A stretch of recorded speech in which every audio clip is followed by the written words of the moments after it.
Hi everyone, welcome to Training with Kayce, where we explore animal training and living our best lives with animals. I'm Joseph Laughlin, producer of this podcast, and now here's your host, Kayce Covert. Let's get started. Man, I hope Kayce is back to finish explaining how dolphins take advantage of audiences today. It'd sure be a shame if she wasn't. So, Joseph, we were talking about my experiences with becoming an animal trainer and how training can be a different mindset than care. And that training is this more, in a way, it's a more psychological interaction with the animal. You want to go there and meet that animal and interact with them and teach them and do things together and prepare them for a great life and do fun things and show the people how amazing these animals are, rather than just sit there and get cozy with them and let them sit on your lap or whatever. It's a different mindset. And some of the keepers that I know are also really good trainers.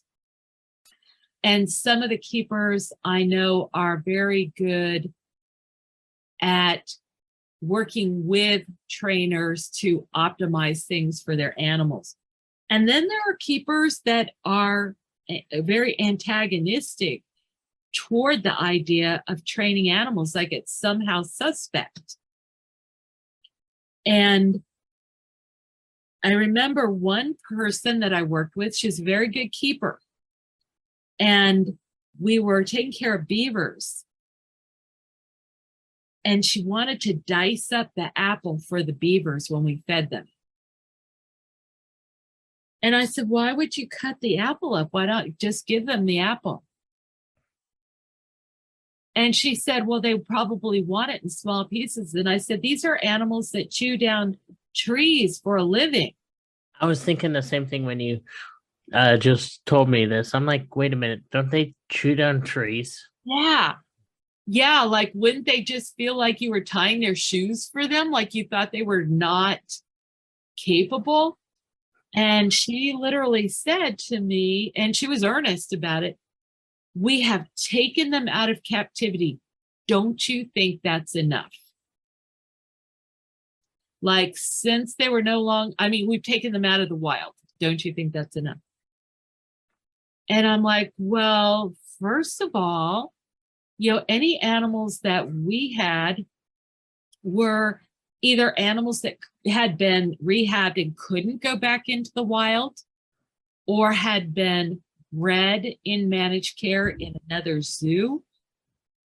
So these animals had a lifetime of being with people and so on. So I didn't feel like we had taken anything away from them, period. And so the whole perspective surprised me, but I have seen it over and over again in oceanariums like aquarists versus trainers. And I can see a really good reason for that. And that is that a lot of trainers are very ego-driven.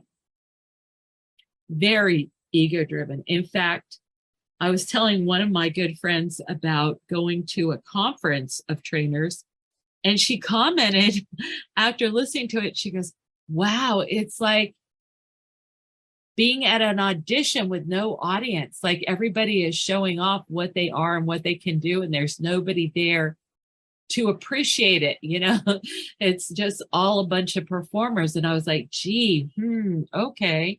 Note to self, don't be that trainer. Don't be that trainer. It's not about me.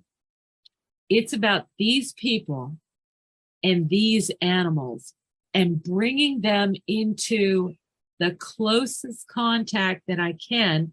I don't mean necessarily physically close. I mean where we reveal together the depth and the ability of the animals and how amazing and special they are, So, as you said earlier, these people will want to take care of animals in the wild, to support their environments, to support the legislation to take care of them. And then all of a sudden, we're the bad guys. I know, right? These animal rights activists that haven't necessarily given up anything for anybody. And they're sitting behind computers just typing away. Yeah, feeling important. Like, oh, I just came up with a valid claim that I saw in a film like Blackfish. Yeah. Yeah. And they don't know the subject and they're pushing their ideology. It's like, oh, this isn't right because these people are exploiting these animals. Well, even, if it's a circus trainer, oh my gosh, so much knowledge, so much life with animals. And now that the circuses are on the brink of extinction, hundreds and hundreds and hundreds of years of knowledge and experience and breeding and everything else is being destroyed by people that are clueless. I mean, circus people have taught me a lot over the years, and they have helped in numerous occasions where they knew what was going on with animals and we didn't. We at the professional zoo didn't know what was happening. We didn't know how to fix it. And the circus would be in town and their trainers would come and work with us directly and help us. They are not the bad guys. The connection between circuses and zoos has gone back for thousands probably of years, but definitely hundreds and hundreds. Okay, so anyway, this is what you and I live for, right? Exactly. Is to get in there. And I was saying you can't be mentally lazy, because those little rascals that are over your shoulders, all those dolphins, look at them peering into our faces. They're asking, hey, you really think you're up for this? You think you're up for this challenge? And you have to get up for that challenge. So what that means is you have to be able to keep up with these animals in real time as you play with them.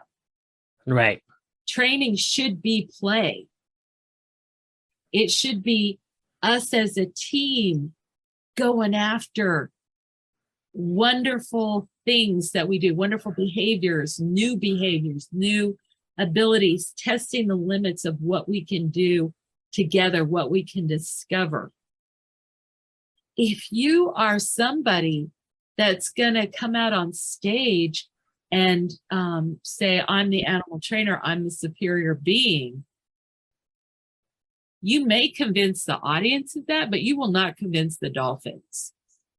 And they will come through, take your audience away from you, entertain them on their own terms, and you will look really, really foolish. But if you can get out there and just be with the dolphins and have real respect for them and real honesty and integrity in your interactions, and you say, hey guys, what are we going to do today? Let's blow the socks off these people. How can we do that? And sometimes they're going to show you you made a mistake. And you've got to be able to say, I am so sorry. I bow before your superiority. Okay, let's fix that. Let's do it better. Okay, can we try it again? You have to be able to admit you made a mistake and to apologize. I agree. There's the subject of fluency also. So fluency comes on two levels. There's the passive level. Now, I talk quickly, I've been told. Do you agree with that or not? I wouldn't agree with that too much. Good, because that means you're keeping up with me. You're keeping up with me, at least on the listening side, but you do not keep up with me on the speaking side. Now, that could be a choice because you are the producer of our podcast, so it's usually not your job to talk. Right. Not like on my podcast where I'm doing most of the talking Exactly. and producing. Both. All right. So you know more than me. Okay, fine. So let's talk about that right now. Like, we're not let's talk about that, but let's turn it over to you. This is a little session where you're going to share with us, I propose, you're going to share with us your decisions about what you want to do and how you want to do it in the animal professional community. Like, what are you looking for in the place that you work for? How do you want to prepare yourself? What's important to you? If you had to put that in a minute and a half of talking, they call that an elevator speech. The idea that you get on the elevator and you've got to sell the people on the elevator to hire you. What would you say in that 90 seconds? No pressure. So I would definitely tell them that I am looking for a facility where I can not only train animals, but also put the skills that I've learned in volunteering Mm-hmm. for cleaning animal habitats and creating enrichment, because I think not only training animals is important, but having a clean habitat to move around in and giving them that clean water, that clean food. Yep. And having enrichment for when I step back from the animals. So then that way they're still mentally stimulated is important. I agree with you. So, in other words, you don't just want to be a trainer, you want to be a trainer and a caretaker. Yes. So you want to have a kind of a cradle to grave mentality. Well, I'm going further than you said. Not cradle to grave, that's beginning to end, but all inclusive. Yes. Okay, now, do you want to have a cradle to grave? Do you want to start with the animals from the minute they're born or the minute they arrive and stay with them to their death? Or do you want to come in, solve a problem, and go out again? I want to work with them from birth, so that way I can, or when they come in, so then that way I can build that relationship with them and continue until they part. Yeah, that's a really good thing to know about yourself. Now, let me tell you about the thing that I've seen in zoos and ocean area today that didn't occur when I first got started. And that is that the animals are managed for breeding nationally or even internationally. And I hope it evolves further, because it's very risky and impactful to the animal to take it out of its home environment and ship it across the country to go be in a brand new home. But we need the mix of the genetics. So population biologists estimate that it takes at least 600 unique gene pool contributors. In other words, not 600 cousins, but 600 unique animals that are not related to create a viable gene pool. And we simply don't have this Right. in a lot of cases. And in order to get it, or to get as close to it as we can, we have to combine our populations of animals. So one way that it might start to happen in a less risky, less impactful way is through artificial insemination or other things like that. But are you prepared? And this is a major reason I got out of the zoo field. It's not the major reason, but it's one of them, that I quit working for zoos. I did not want the animals that were my friends to be sent to places that I didn't necessarily approve of. Like, unless I could say to that animal, this is a better place than where you are right now, I was not in favor of them going to that other place. Now, don't get me wrong, there were animals that we did send to other zoos and oceanary, and I was all for it. And for them, it was a better place. So when you breed animals in a zoo, you can only keep so many of the same genetics. And so the youngsters and so on deserve a chance to go out and meet other individuals and form relationships and so forth. But to take an animal that was really mature and so on and ship them to another place could be a lot different. And one situation that was a nightmare is this female gorilla was sent to another institution, not one of our gorillas. This is a thing I read about, and it didn't involve me directly. And the male chased her around and just like beat her up, like he was trying to make her submit or something, and he killed her.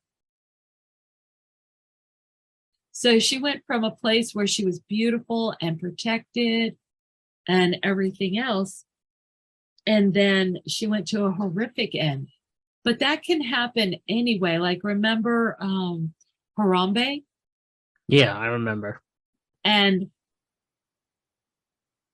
the kid gets into the exhibit with him, and hello, where were the parents?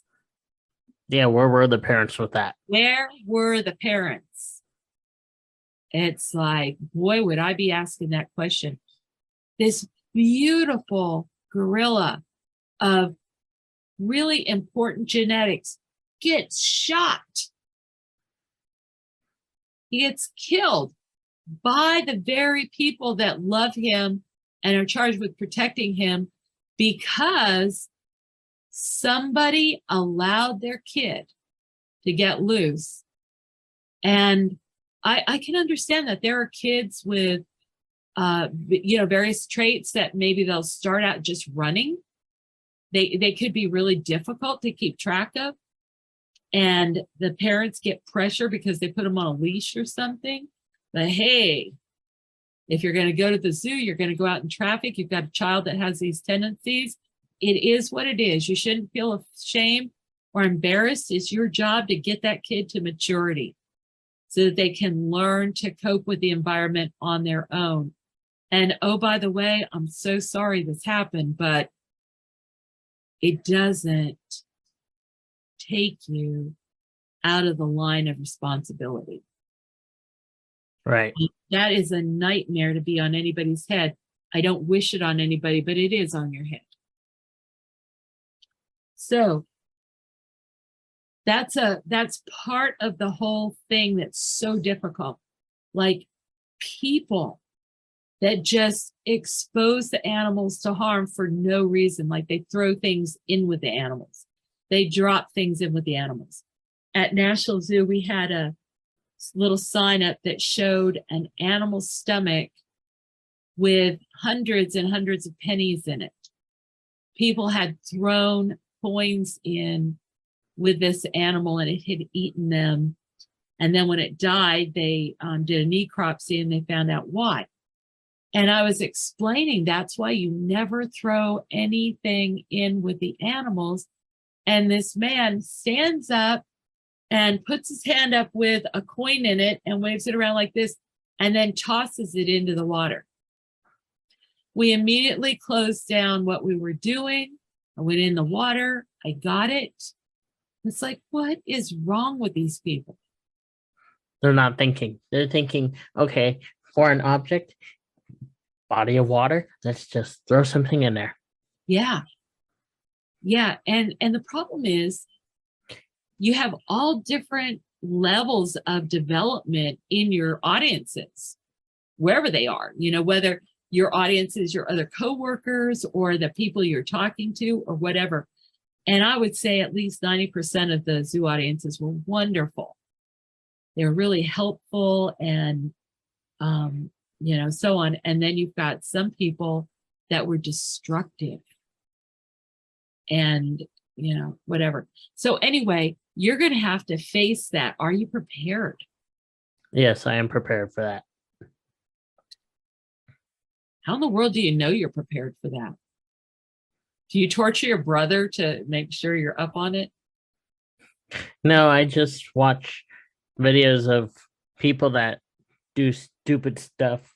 Like, there was one video where someone threw a piece of rubber into the killer whale habitat at SeaWorld in Orlando. And what did SeaWorld do? They put up nets across the back pools so the whales wouldn't come over, and they had to delay the show just so that way they could get that piece of rubber out. Yeah, and they did. Mm-hmm. That took precedence. Okay, so yeah, this is another subject. I'm writing it down because here's another one we have to do. Stupid stuff institutions do that create problems for the animals in their exhibits, like selling plastic creatures, snakes and stuff like that. Hey, you can get all that stuff in gummy candies. You can get gummy candy rats and snakes and spiders and everything else. Sell people gummy candy animals. Don't sell them rubber animals that they can turn around and throw in the exhibit with the animal. Right. And oh, by the way, no balloons, period. End of subject. None. Balloons should be outlawed. Ooh, am I getting opinionated again? It's okay. Did we ever, I don't know if you were talking about it before our signal dropped, but I think you were talking about one of your volunteers that worked under you that went to another facility. I don't know I think we were talking about that, but I'm not sure. Oh gosh, that was a private conversation we had. Gosh, okay. So what I hope we weren't talking about that. Yeah. No, that was a private conversation. So let me see if it's appropriate to put it here. Okay, how you prepare. You need to recognize that how you prepare is going to affect who you can work with. Mm-hmm. So for me, I couldn't work in an environment where I was required to follow the rules of clicker training. Don't believe in it, can't do it, will not do it. I would be constantly itching to go in there and not do trial and error or luring, but to just show the animal what it was we needed to do, to name those things so that we could talk about them later and let's get going. I just couldn't take the step backwards that I feel I would be taking. Okay, so that's for me. Do you know a certain thing that you couldn't work with? And think about it carefully, because who knows, somebody may be thinking right now, wow, I want to hire Joseph Laughlin. And when you say it out loud that you wouldn't want to work for such and such, they're going to hear that.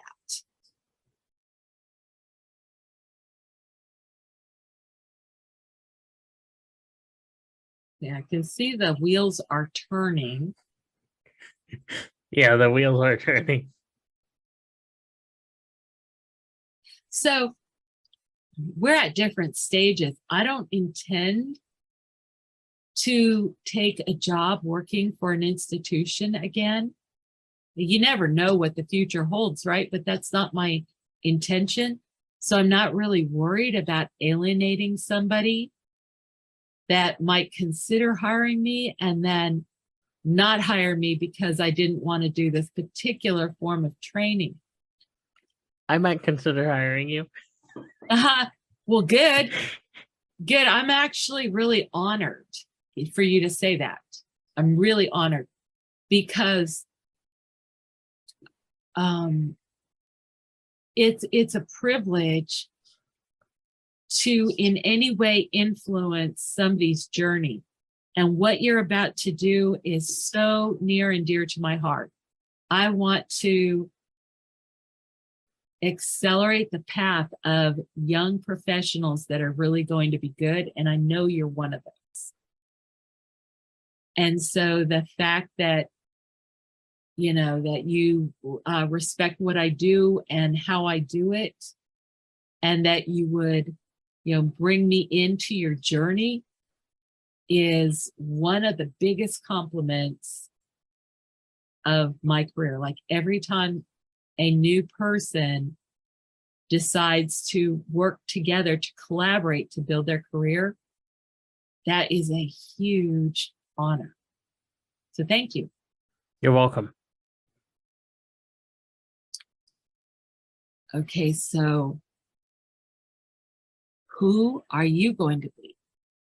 Like, what you could do, and I'm not saying you should do this or that it would be helpful, but what you could do is look at the things that I have said and just kind of like go through a checklist. Is that important to me or not?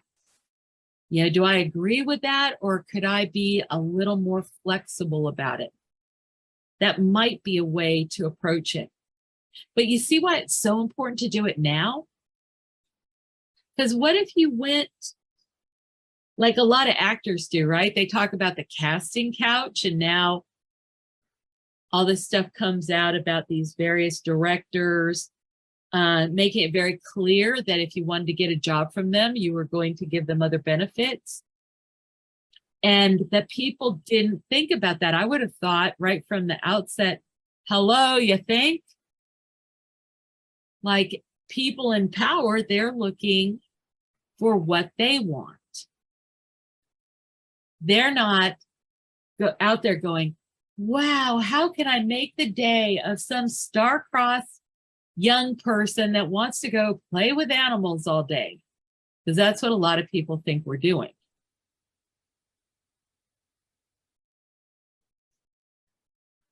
Right.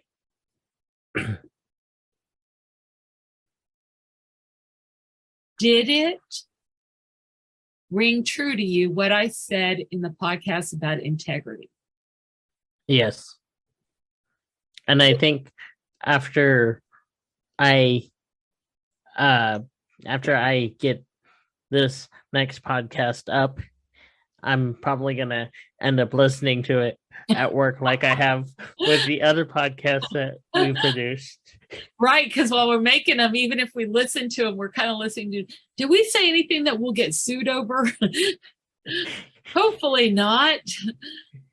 Yeah, so when I'm working, I will listen to your podcast, my podcast, other podcasts, just to really study them. And then we also go back. That's another subject, right? But we go back and we study, what do people like? What do they listen to? What do they comment on? And then we find out they don't comment on much. Right. And then we find out that they can't comment. And then we have to figure out why that is. And we still haven't figured that out. So if you're out there and you're trying to comment and like us and share us, thank you. Please keep trying. We are right. We thank you.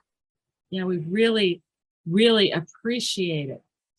So, okay, so integrity. Gosh, that's such an important one, Joseph, because you have to be ready for it before you get into the situation. When I'm working with young people, I've often brought up this exact subject, the subject of getting emotional and romantic relationships confused in your jobs. So when I was a kid, my father raised us in a really black and white environment. And he just said, never get involved with people at your work. Never get romantically involved with people at your work. Somebody is going to suffer. And I didn't really even think about it. I just took that as a rule of engagement. And then when I started working at zoos and so on, I told you about the situations I knew about where somebody had traded favors for jobs. And that, of course, was really unfair to all the other people that earned their jobs. And it caused all kinds of bad feelings and bad relationships, as it isn't right. It isn't right for you to put your girlfriend over your managers. Yeah, no, it's not. No, it's not right. But if you don't think about it ahead of time, and your boss who has the job that you want just starts to do that, you may not be prepared to set your limit. So one thing I always say is do exactly what we're doing right now. Think about it ahead of time. Who are you going to be? Are you going to trade benefits for jobs? Or are you going to ask other people to trade benefits for jobs? So I love to see you're shaking your head, but it happens a lot. How are you going to keep yourself above that fray? Because here's the thing with our safety with animals, when there's hormones and emotions involved, it gets more dangerous for us. So one of the chief ways that trainers get injured or killed is when they get between animals that are fighting. So an animal that normally is responsible, respectful, so forth, can lose it when their emotions run high. Similarly, whatever your resolves are ahead of time, when you get in the situation where you're with somebody that you find attractive, it is very easy to see things differently. So whatever decision you want to hold yourself to, you really have to think about it and plan for it. I used to say, make your decisions in the light of day and figure out how you're going to maintain those decisions in the darkness of night. Now, here's a place where that was really, really important to me. And that is that I worked with a lot of young people. And, things were less structured then. I had all these young volunteers that worked with me at the National Zoo. I had an absolutely open door policy with their parents. So no, I don't care what we were doing. And a lot of times these people would come and stay over at my house or something like that. We'd go to the circus together. We'd go do a project. We might do an animal show. We might just be working on something together. So they'd actually be at my house without their parents. And their parents were very trusting. And sometimes I was like, how do you know that I'm safe with your kids? I am safe with your kids. But then all of a sudden you'd see on the news some, group, like one was a daycare. And all of a sudden they're accusing all these people, the daycare, of child abuse. And it put them out of business overnight.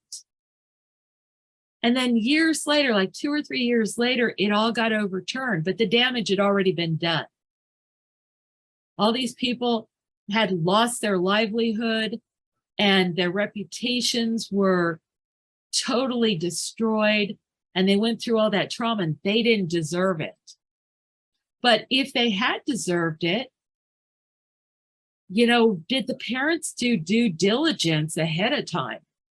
So I always wanted parents to come in and know that their kids were in a good, safe environment and have no question about it. And I feel like they did know that because we never did have any repercussions.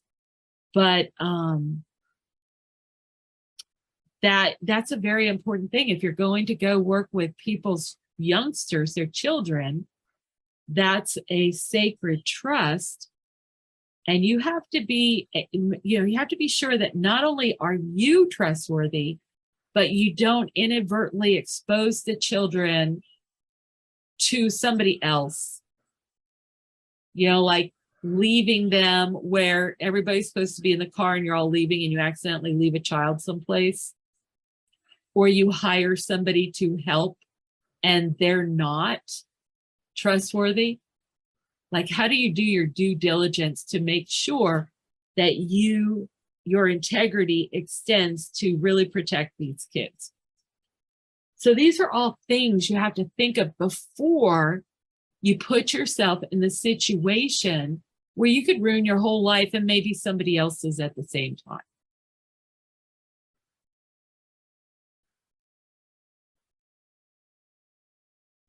So let's get off of these really deep subjects. Like, I can see the expression on your face, right? Mm-hmm. And these are things to definitely wrestle with, because this is what will give you a good retirement where you enjoy 50 years of working with animals and love every minute of it and never regret a single instant. That every hard decision you make, was made with integrity and with the benefit of all involved foremost in your mind. And now let's get back to, what in the heck do you want to do? You want to be cradle to grave, all inclusive. Do you want to do research? Of course. Oh, Mr. Smarty Pants. How do you know you want to do research? Have you ever done any? Would research methods work in psychology? So have you done psych research? Yes, I have, with my psychology research methods class. Oh, good for you. So that's a really good way to know. Okay, so I worked in research for many years and I did not like it. And I thought I would never use it. And boy, was I wrong. I know, right? You think you never will use research, but yet in the field that we're in, we use it a lot. That's right. Everything you do, you need to have a research mentality for it. I think what really was a problem for me is that to do all research was really a lot of manipulation of numbers. When I say manipulation of numbers, you would set up an experiment and then you would see what happened and you would record the results. And then you change something a little bit and you'd record the results. Whereas with a trainer, with that outlook, you've got a product you need to produce. I need to make sure this animal's going to be safe and cooperative with the veterinarian. So we're going to have to do blood draw, injections, otoscope, stethoscope. I have a real to-do list.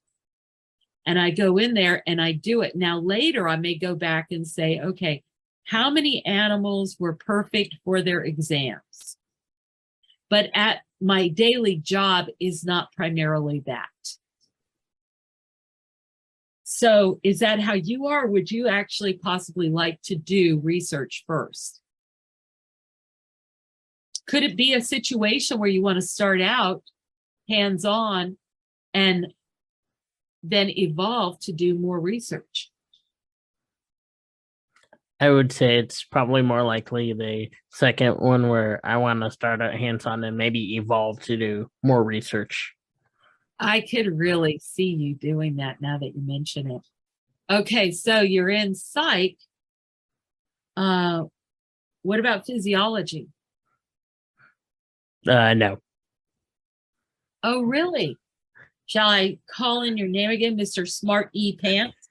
Why do you know you don't want physiology? Let me turn this fan off. I'm still here. Go ahead. I guess because I haven't really dug deep into that field of study.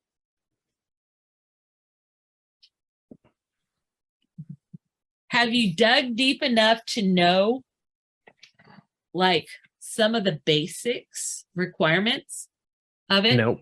Okay, have you Nope. looked at vet school? Have I looked at vet school? I have not. Any interest in medicine? That's a big part of the care, right? Okay, Yeah. why not? Why aren't you interested in medicine? Don't you want animals to be healthy, you monster? Yes. Okay, so why not a veterinarian? That would involve more, in my opinion, more giving medicine and making the hard decisions that I could not make, like when it comes time for an animal to pass on. Yeah, I could not make that decision. yeah, at least at this point in your life, right? Yeah. And Like there are times when I'm reading some articles of like animals that have passed, and oh my gosh, I just get emotional. okay, and that's a big deal because the veterinary field has has a relatively high suicide rate. I would end up needing a lot of counseling with that. Yeah. Yeah, and here's another thing. Here's people that love animals. They just want to help them. And a lot of animals are terrified of vets. And that's our fault. If we prepare our animals correctly, the vets don't have to take all that fallout. Mm-hmm. And as a matter of fact, we have been really seriously considering letting our animals die at home if they are not in pain. So I have a friend who's a hospice physician, and she said to me, Kayce, death is not scary. Death is very kind. And as soon as you let go of the body, all the pain is in the body. It's in the disease. As soon as you step clear of the body, there is no pain. And she says, when people pass in hospice, a lot of times it's a really beautiful, sacred experience. And so when and I'm not saying we shouldn't take an animal to the vet to get help for them to pass on, but when we go to the vets to get help for the animal to pass on, that vet is there and we're sitting there sobbing our eyes out a lot of times. Or even if we're holding it together, the sadness is so palpable you could cut it with a knife. It is a heavy environment. Mm-hmm. And this happens with people that work as animal control staff, where you have to euthanize a lot of animals. It's just so painful. It's so necessary. Sometimes the very best gift we can give is to send an animal to peace, surrounded Without by suffering anymore. without suffering and surrounded by love. But nonetheless, that is a really tough thing to do. Okay, so but let's get real. There's also OCHEM. So you can say that you don't want to do these things that are harsh for animals, but there are a lot of people that don't want to have to take OChem. Oh, and pass it. So I'm going to say something about that because OChem is a weird subject. It's not really logical, or let's say the logic is so complex that it's hard to go through and predict really how molecules work according to, oh, here's a benzene ring and it's going to do this and this and this. And when you add these side groups to it, blah, blah, blah. So you go through OChem, and a lot of times people don't pass it the first time through.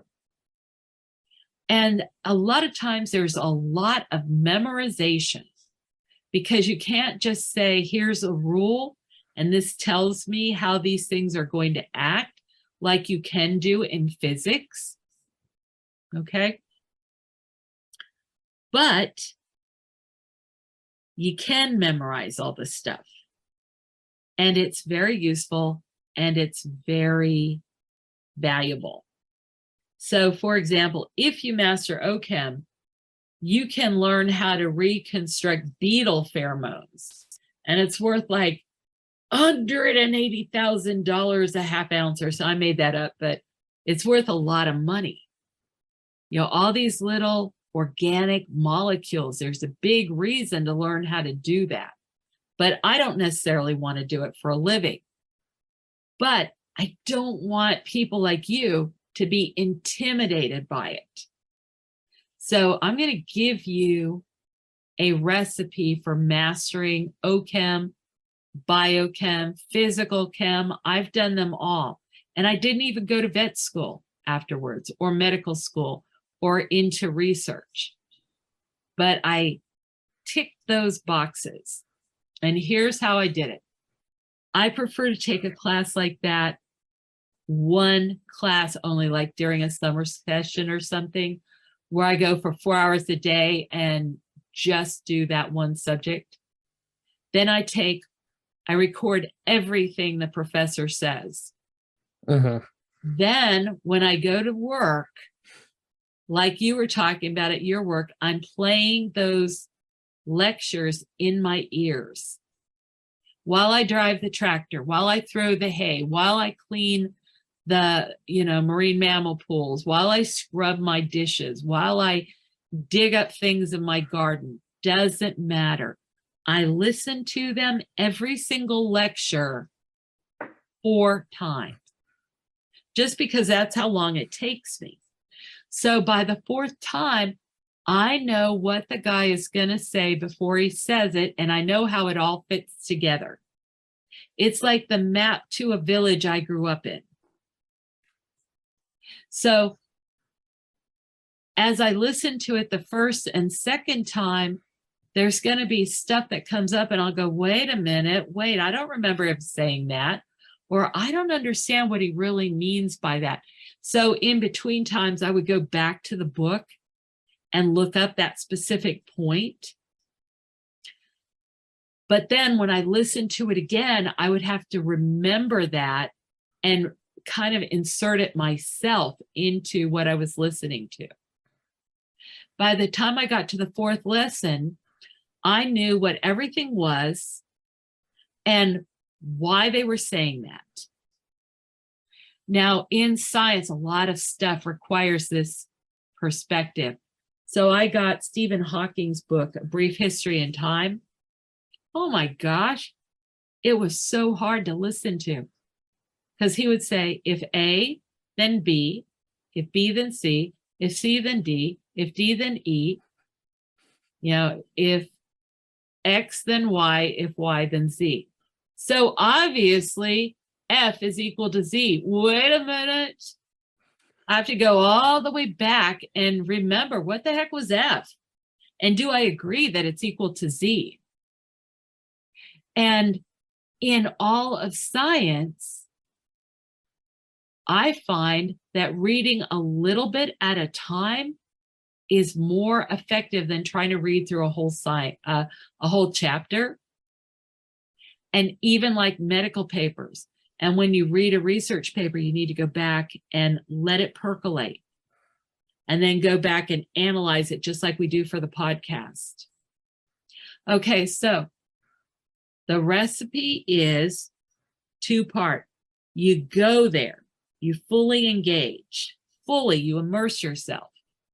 Then you don't have to do it for every topic, but for these really challenging classes, biochem, OChem, PChem, I recommend it. And then you're going to listen to the lecture. You're going to plan to listen to it 4 times. Hello, if they're doing 4 hours of lecture a day, that's 16 hours of listening time. Mm-hmm. So you're always going to be kind of like pushing it. And you might fast forward once you get to the 3rd or 4th time through, get to the parts where you still need to study it. And then I'm going to go through and ask myself all the questions that I can about the material. Like, am I ready to solve these problems or to answer these questions? And that's how I do my studying. And when I'm ready with all that, then I go take the test. And by the way, I even have a formula for taking a test. May I share it with you? Yes. It involves dark chocolate. So get plenty of sleep. The night before you take the test, take a long, leisurely walk. You want to, like an hour, 45 minutes or an hour. You want to burn off all your stress byproducts and load your body with endorphins, which you do from sustained exercise. Eat dark chocolate the morning of the test. Eat a breakfast with plenty of protein. That's going to help keep your blood sugar stable. Do not eat a bunch of carbs. No sugary drinks, nothing like that. If you want to take snacks with you, consider nuts and cheese, raw vegetables, that kind of thing. So then you start your test. And before you take your test, so the morning of that kind of breakfast, another walk, then go take your test and eat chocolate just before it and have some chocolate with you that you can snack on during your test, because that's got endorphins in it and it makes life worth living anyway. If you have chocolate, you're going to go, oh, well, if I fail the test, I still have chocolate. Makes sense. Yeah. It's the key to success, I guarantee you. So when I had to go for graduate record exams, I was making a strategic choice because I didn't have an opportunity. I forget what, I had to go in for some kind of test, and I could also take the GREs at the same time, but I hadn't prepared for them or studied. But I thought, what the heck? I'm going to be there. I'll pay the fee. The worst that'll happen is I won't do well, and then I'll know what to study, and I'll just have to pay the fee again. But I did all the things that we talked about, and I was the only person that went to sleep between the sections of the graduate record exams. I just had been meditating and everything else, and when I was done, I laid my head down and went to sleep. And when it was time for the next one, I got up and did that. And I actually did really well. I only got the equivalent of like a B+ in biology, but I hadn't actually been working in biology for 10 years. Oh, no, that's not true. I've been working in biology, but I hadn't actually been studying basic biology for the last 10 years. That's what it was. And so I got whatever the score was, the equivalent of a B+, but I actually did really well in most of the other subjects. And I attribute that to just not being adrenalized about it, just not worrying about it. Okay, so While I've been talking, have you figured out your elevator speech?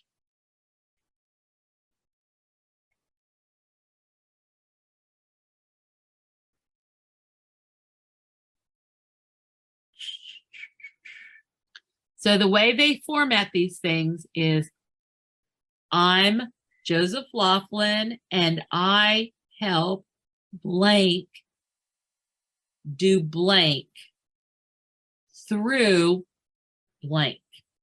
So I'll write it down for you. Okay. Okay, so you're Joseph Laughlin. So I'm Joseph Laughlin, and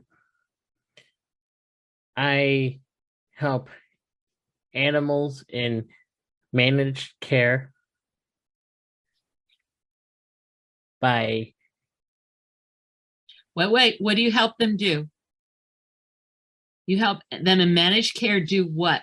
And then comes the by.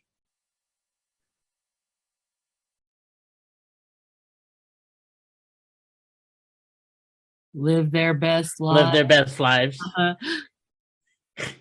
Like we say in the intro, live their best lives. I'm happy. By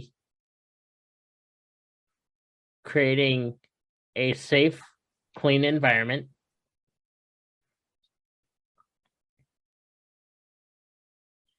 And rich, safe, clean, and rich environment. And rich environment. Because you specifically said enrichment was a big deal. Right.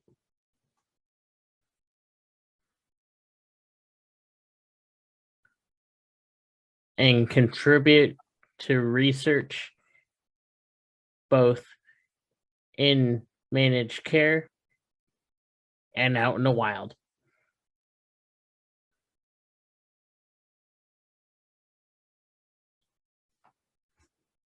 Okay, now I'm going to convict you on that because you didn't say one thing about training. Uh-oh. Now it's okay, but isn't this a good time to know? Like, yes. So like I went and volunteered with a vet and realized I didn't want to be a vet for exactly the reasons you said.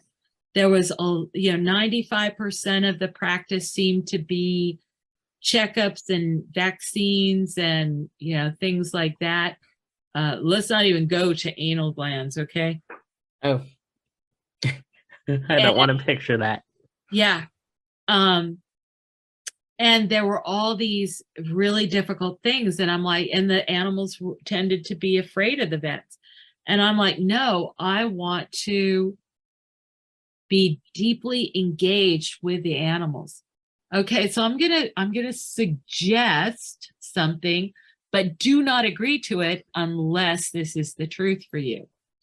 So you said, by creating safe, clean, and rich environments and engaging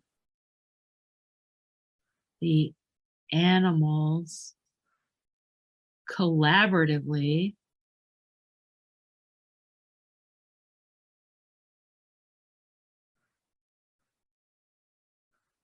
in creating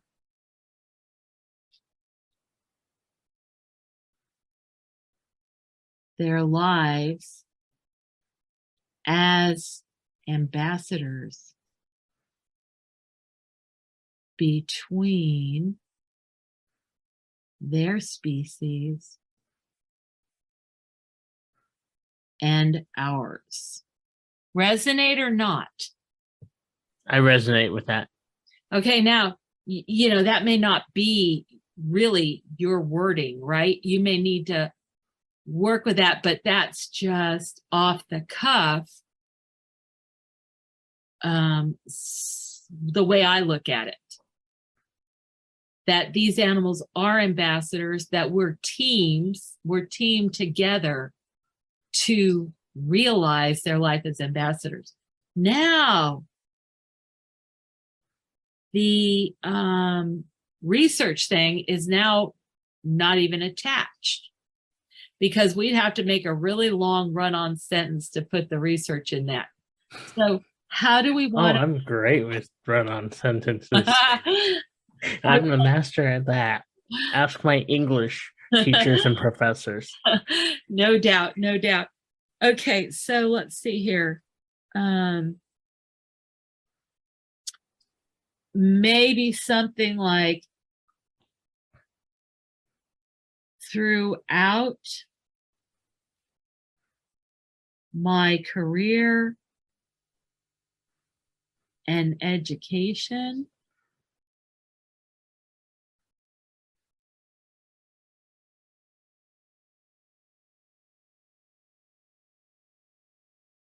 I'll endeavor to study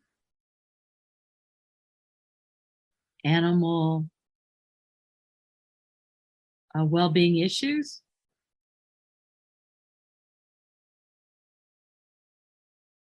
to promote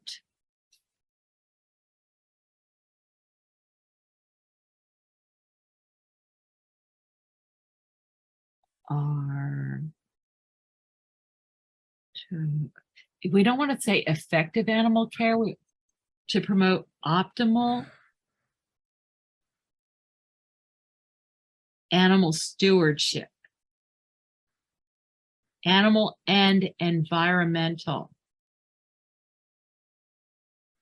stewardship. I mean, just be honest. Would you say I'm just as good as you at a run-on sentence? Yes. Yeah, I got a lot of dings for that too. So you maybe go through it. Okay, so I'll type this up and send it to you just so you have it, unless you've already memorized it. Nope. Okay. All right. So I'll just read it here so we can see how long it takes. All right. So you, Joseph Laughlin, help animals in managed care live their best lives by creating a safe, clean, and rich environment for them to live in, and engaging the animals collaboratively in creating their own lives as ambassadors between their species and ours. And throughout your career in education, you've endeavored to study animal well-being issues to promote optimal animal and environmental stewardship. Yes. Wow. I resonate with that. Okay, good. That didn't even take a whole minute, believe it or not. So remember, we said 90 seconds. It didn't even take a whole minute. Wow. So now, whoo, how do you feel? I feel excellent. Yeah, I mean, isn't that a big thing to have accomplished? Mm-hmm. Because if somebody offers you a job and they say, yeah, do you want to work on my farm? And you're going to do a lot of, we're going to grow hay and stuff like that. But also, we're going to take care of my chickens. And every season we'll butcher a bunch and you'll be able to get a bunch of whole chickens. Is that a career job for you? I would not want to butcher chickens. Okay, there you go. So that's not it either, but that doesn't tick your boxes for advancing your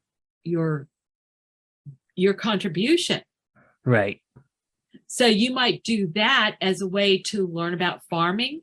Why would you do that? For the same reason we learned about research in spite of ourselves. Like if you wanted to have Joseph Laughlin's Serengeti, you might have to get out there and grow your own hay and grow your own chickens. And guess what? You might have to butcher chickens, because what do you think the tigers eat? Chickens, meat, horses. Yeah, it could be stuff like that.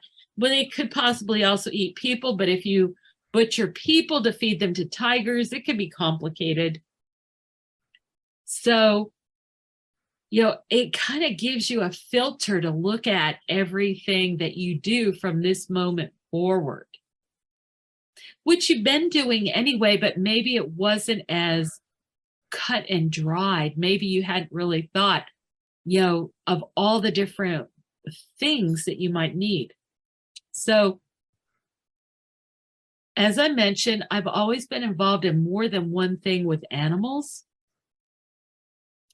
But in addition, I did a lot of other stuff too. I've been a waitress. I've been a person that sold hand-blown glass stuff at a mall at Christmas time, licensed mortgage broker, medical transcriptionist, medical records clerk, kennel hand. I have an agricultural degree, so I took care of livestock and so forth. And I've done a lot of work on permaculture, regenerative agriculture, where you're building the soils up to be healthy, and so on and so forth.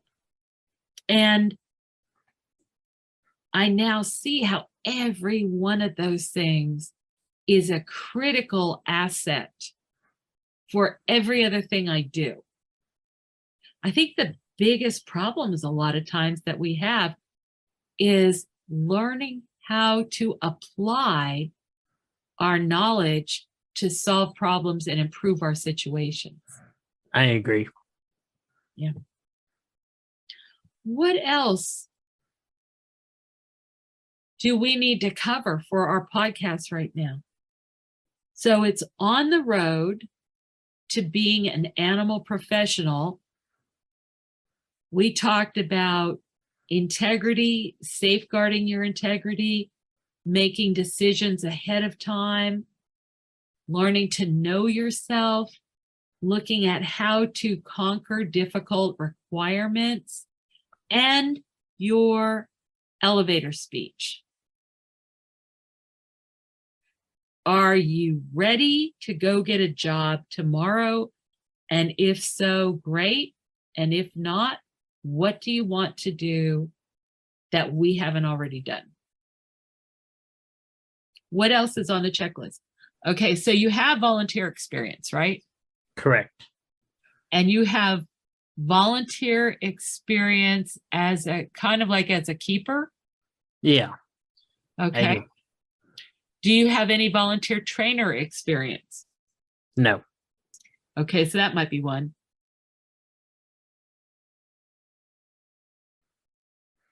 Any volunteer teaching experience? No. Okay, that might be one.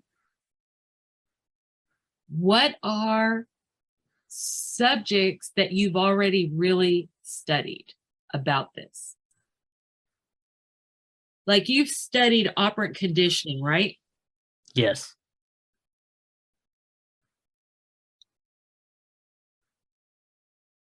What about cognitive training?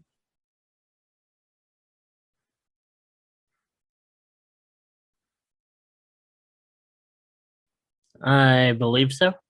Yeah, we're definitely studying that together, right? Right. Yeah. So do you feel like you have a clear understanding of the shining differences between operant conditioning and cognitive training? As we go along, I'm starting to get a more clear picture of it. Well, that was a really good way to put it, because I was about to quiz you anyway. Okay.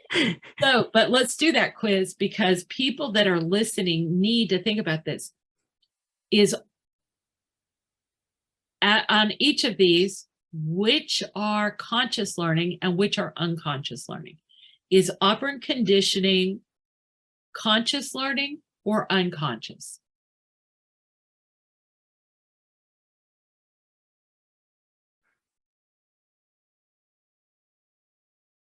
You already failed. Okay, that's unconscious, where Yeah, it'd be unconscious. yeah, it's trial and error or lured these days. And the belief is that if the body gets the thing it wants, it'll automatically learn. Well, that does happen. That's like me saying, if you listen to that lecture 4 times, you will learn it. And it'll be effortless. It's not you sitting there studying, cramming for a test. It's you just learning stuff by living with it. Okay. But cognitive training, do we do trial and error? No. Do we, what do we do that makes it cognitive? What's like the first thing we do? We just we just do it. We do it and we name it. Name and explain. Exactly. So now we can talk about it. So that frees us in time. So like here, X. Yeah. And here means touch this target point. Okay. So I just did a podcast on that. So I'm going to show it on this one in case people are listening to more than one podcast. Here. That's what the signal looks like. Here. Whoops. Okay. I got to do it one more time to keep it in the screen. Here. So the backs of the fingers get thrust outward from the solar plexus, not down like this. It's not here from the sky to the solar plexus, but from close to you, straight out. And you want that movement to be a little snappy, so it draws it to them. That's the here. And there's so much to explore in that simple little thing. Okay. So what are some other things that it would benefit you to learn? How about genetics? That'd be a good beneficial thing to learn. Yeah. How about animal diseases? Yes, zoonotic diseases. Yeah. We're going to have a list of podcasts to do. Yes, indeed. So after my surgery. Yes. So we've got animal diseases, but also zoonotic diseases. And the difference is zoonotic diseases are the ones that can come between us and animals. And they have plenty of diseases that they keep to themselves, but that you need to know about. Okay, what about foods and feeding? Yes. Well, foods and feeding is about nutrition, about the logistics of managing food. Foods and feeding, which would be, how do you buy fish for marine mammals? How do you store it? How long is it good for? What kinds do you need to get? How do you process it safely? Because if you work for someplace like SeaWorld, you're probably going to have a commissary that does all that for you. But even at the National Zoo, we process all our own fish. 450 pounds of fish a day. Only took about 2 hours to do that. So after you have foods and feeding, you also have nutrition. How about water quality control? Yes. How many of these things have you already studied? You slacker. I need to go grab my books. Yeah, really. Hey, Joseph, this is for the rest of your life. If you wake up in the morning and you say, what do I feel like doing? You'll go back to sleep. If you make a plan for your whole life and say, what do I want to accomplish? Every morning when you wake up, you'll think, oh gosh, I'm behind.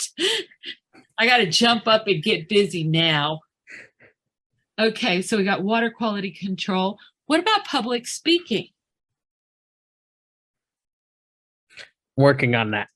You are working on that. And you know what? You got a really big compliment, because one of the listeners said, wow, I love Joseph. And I love how he's really opened up in his presentation. Well, considering you only said about 100 words, that's a pretty impactful observation that person made. So they're like, thank you to that listener. Yeah. Yeah. Oh, she's a wonderful listener too. She's a wonderful listener. Okay. What about things like stress for yourself And for animals, So I am working on managing my stress okay. so it doesn't feed off onto animals when I volunteer on Mondays. Yes. So since I work at a grocery store as a supervisor, it can be stressful. So I just tried to channel that stress out the window and think about what I'm going to be doing as soon as I get Yeah. around the animals. Yeah, that is so important. That is so important. And a lot of times we don't realize how much toxic energy we carry around with us. So it's good for us too, right? To get rid of that stress. Yeah, exactly. What's the most stressful aspect of being a grocery store manager?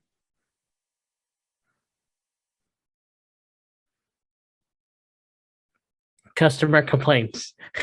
Really? So it's not getting people to do their work or the schedule, but customer complaints? I would say customer complaints and trying to get people to do their work. You know what? It'd be very interesting in the course of our podcast development to revisit some of these things. Like, what could be done to get people to collaborate with you to make the grocery store better and as they want it without doing it in the complaint format? That'd be interesting. Yeah, could you get ahead of that? Because I'll tell you what, do you think if you did that effectively, you might very well end up with a career that would lure you away from animal training. If you could go over and help all these different stores that are in direct contact with people.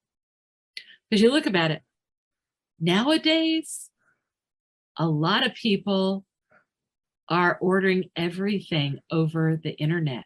Yeah, I was about to say that. Yeah. So it is life and death for these people for these stores where people are still coming in person.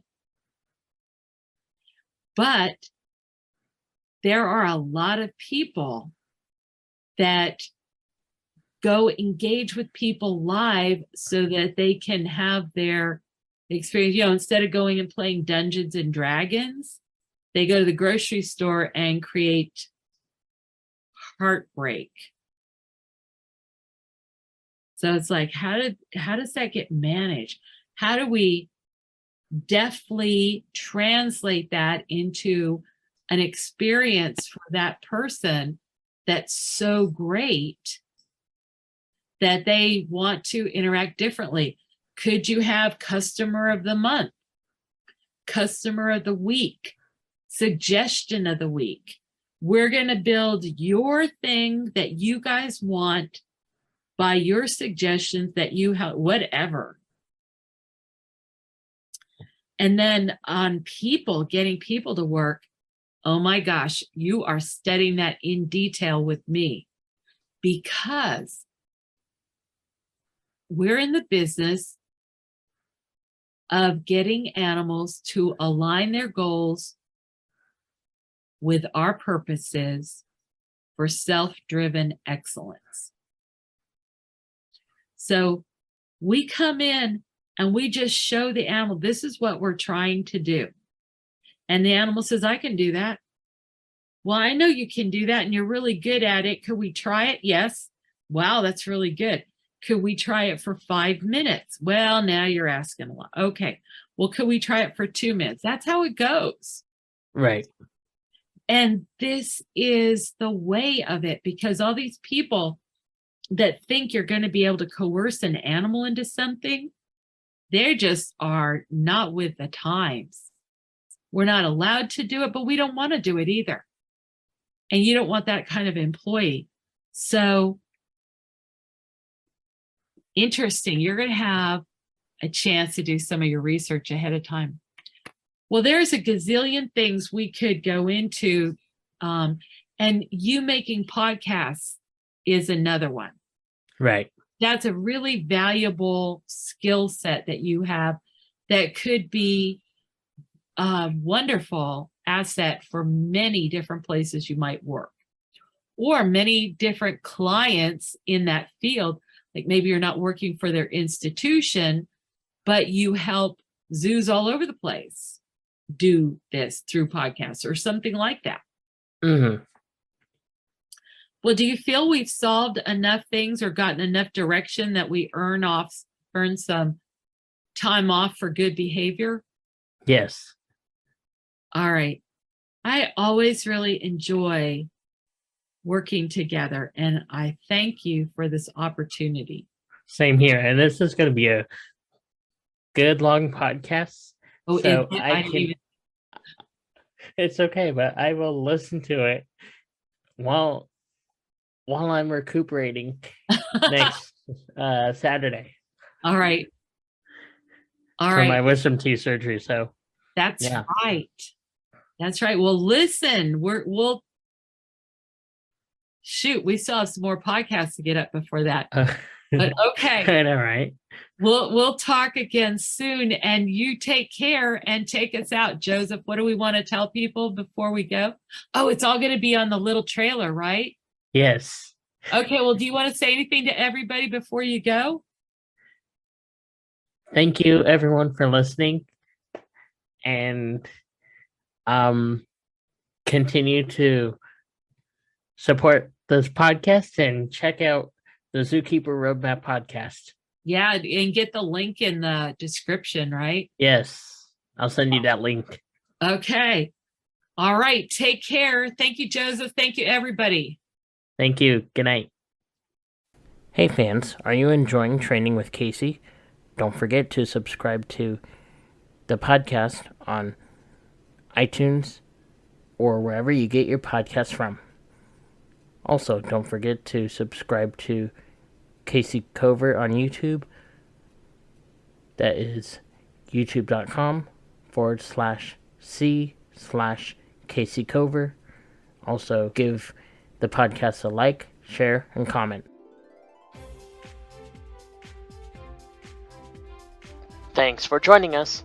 Come back for more news and views on animal training and living with animals.